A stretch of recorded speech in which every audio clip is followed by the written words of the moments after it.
Ayan mga kalola, muulan, ayan no. At tayo ay galing nga sa talipapa, bumili ako ng masasabawan dahil pagka umuulan, syempre masarap ang sabaw. Ayan, meron tayo ditong pechay at yung kalahating tahong.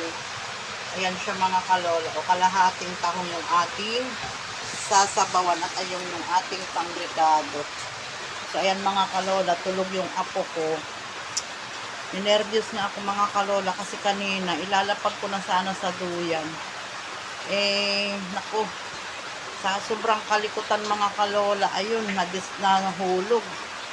O, umiyak siya mga kalola, saglit lang naman, kaya siguro natakot din siya. Kaya ako ninenervyos, kaya minsan parang gusto ko nang sumukong mag-alaga mga kalola.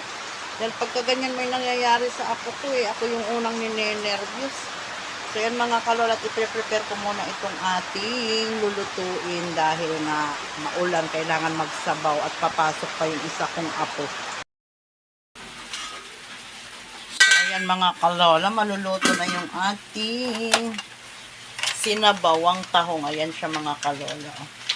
Lagyan ko siya ng pechay para healthy yung sabaw para kay apo. At syempre, hindi mawawala yung sili na pampabango. Yan, pakuluan ko lang yan mga kalola at saka timplahan natin yung sabaw kung okay na.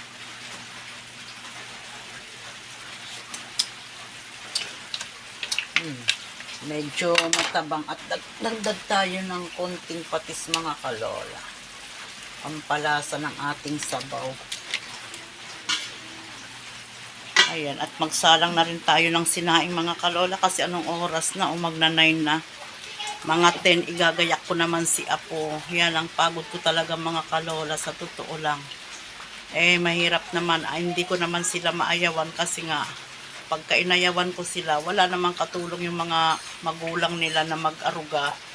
Hindi sila makakapaghanap buhay. Syempre sa hirap ng buhay ngayon mga kalola, o diba?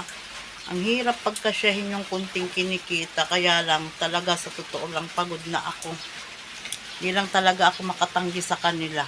Minsan naiiyak na lang ako sa kalagayan ko mga kalola, pero talagang ganun pamilya, 'di ba mga kalola? Mga kalola, buti itong apong kong isa na to. Nakakatuwang ko na magbantay dito sa maliit mga kalola. Syempre pagka ayun nga, sabi ko nga, parang gusto ko na silang sukuan ang problema. Talaga mga kalola, hirap na talaga. Wala silang mapag-anuhan. Ito naman yung aking maliit na tindahan.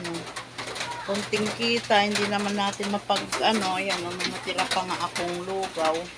Hindi pa tayo nakaubos dahil maulan ng mga kalola, kaya matumal. Ayan pa yung ating mga paninda.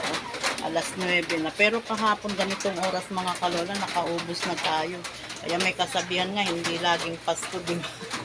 So ilang mga kalola ang aking vlog for today. Thank you very much for watching and see you again on my next vlog. Love you all. Sana supportahan nyo rin ang YouTube channel ko mga kalola.